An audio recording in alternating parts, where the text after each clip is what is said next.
Vincent Engel, bonjour. Vous êtes écrivain, auteur de plusieurs romans marqués tantôt par l'histoire, tantôt par des événements d'actualité. L'actualité, vous la décodez aussi dans des chroniques, notamment pour le quotidien belge Le Soir. Et vous êtes encore professeur de littérature contemporaine à l'Université de Louvain. Alors, au bar de l'Europe, je vous ai servi, bien sûr, un millefeuille, parce que vous le reconnaissez vous-même, vous êtes un boulimique de l'écriture. Rien que cette année, vous avez publié 2 romans et vous tenez également un site sur lequel un mot apparaît d'une manière obsessionnelle, c'est le mot liberté. Est-ce que vous avez fait une psychanalyse? D'où vient cette obsession? Je pense que cette obsession vient d'un manque.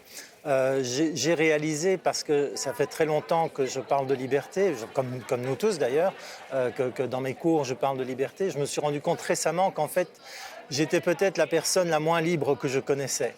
Et donc j'ai décidé de m'affranchir de beaucoup de choses. C'est un travail compliqué parce que finalement la première personne dont on est le prisonnier, c'est de soi-même, de ses peurs, de ses angoisses. Et donc c'est pas une psychanalyse, mais c'est quand même un travail de fond assez important. Oui. Alors il y a un homme pour lequel vous réclamez aujourd'hui la liberté, c'est Julian Assange, le fondateur de Wikileaks, qui est emprisonné à Londres.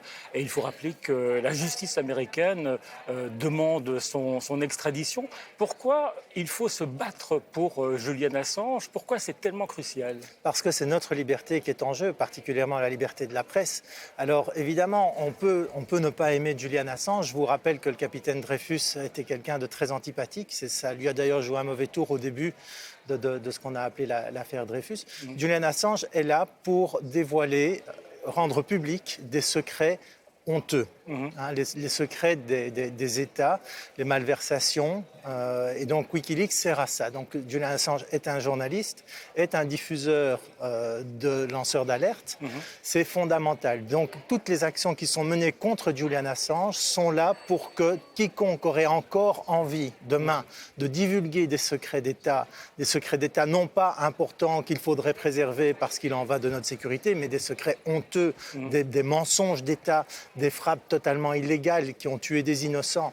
Donc quiconque aurait encore envie de faire ça demain n'osera plus le faire parce que le sort qui a été réservé à Julian Assange est absolument monstrueux. Donc selon vous, les États-Unis veulent bâillonner la presse en utilisant le cas Assange, en Les quelque sorte. États-Unis veulent bâillonner toute presse qui pourrait révéler les choses qu'ils n'ont pas envie de révéler. Ce que Julian Assange dit, et c'est très important, c'est que on parle toujours de transparence.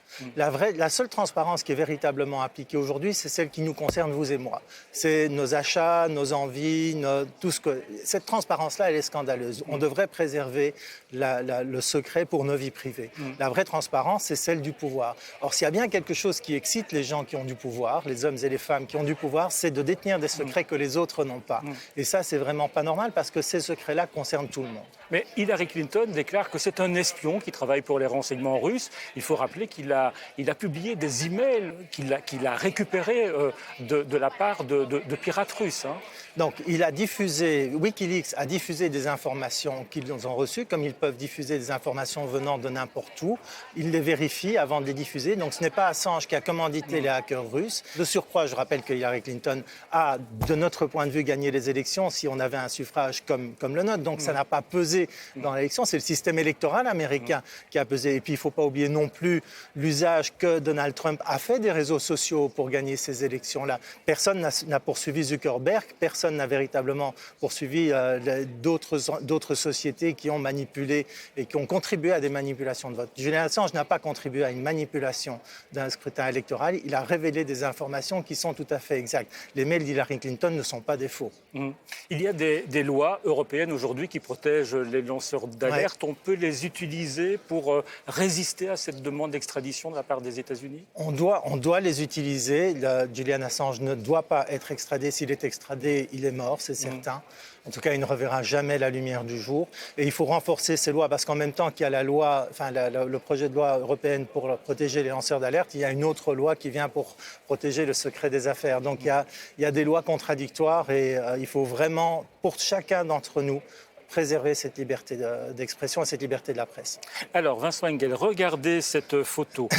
Staline d'un côté, Hitler de l'autre. Nous sommes au Parlement européen qui a voté il y a quelques semaines une résolution sur la mémoire européenne, condamnant tout régime totalitaire et en mettant sur le même pied le nazisme et le communisme. Pourquoi ça vous a fait bondir cette résolution? Alors je suis évidemment d'accord sur le fait de condamner tout régime totalitaire. Je suis totalement opposé à la mise sur le même pied de deux idéologies qui n'ont pas grand-chose à voir, sauf évidemment à travers les applications historiques qui ont été faites. Je ne suis absolument pas en train de défendre Staline. Staline est un monstre, Lénine est un monstre, et les régimes communistes qui ont existé, pour la plupart, pour leur écrasante majorité, le mot écrasant est évidemment assez approprié, sont monstrueux.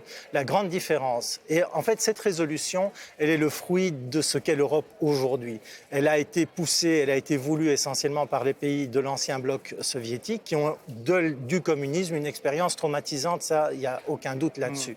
Mais elle est aussi le fruit, et ça vient des mêmes pays, de régimes qui sont en train de virer vers l'extrême droite, et la volonté de l'extrême droite est de s'honorabiliser, de se rendre anodine, et une manière de le faire, c'est de tout amalgamer, et donc de dire que finalement, le communisme était plus grave que le fascisme.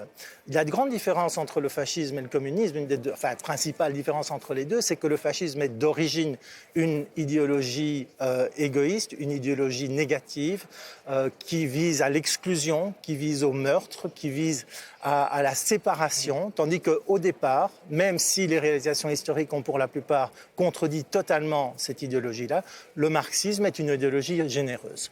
Alors, Vincent Engel, prenez une petite question qui pique, mais n'ayez pas peur, ça ne pique pas trop fort. Vous prenez la rose ou la bleue? Écoutez, vous avez vu la couleur de ma chemise, donc je vais prendre la rose. Et vous la lisez à haute voix.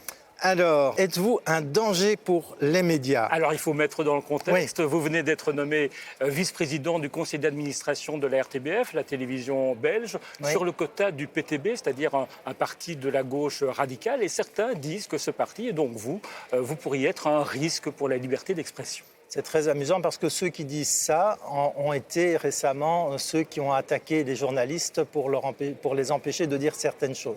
Donc c'est évidemment une aberration complète.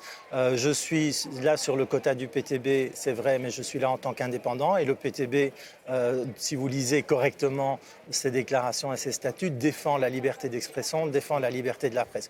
De toute façon, c'est le genre de bêtises que certains disent pour se faire mousser. On parlait de l'histoire tout à l'heure, oui, c'est un peu la même chose. On essaie de mettre sur le même plan aujourd'hui l'extrême droite et l'extrême gauche. Oui, évidemment, on essaye.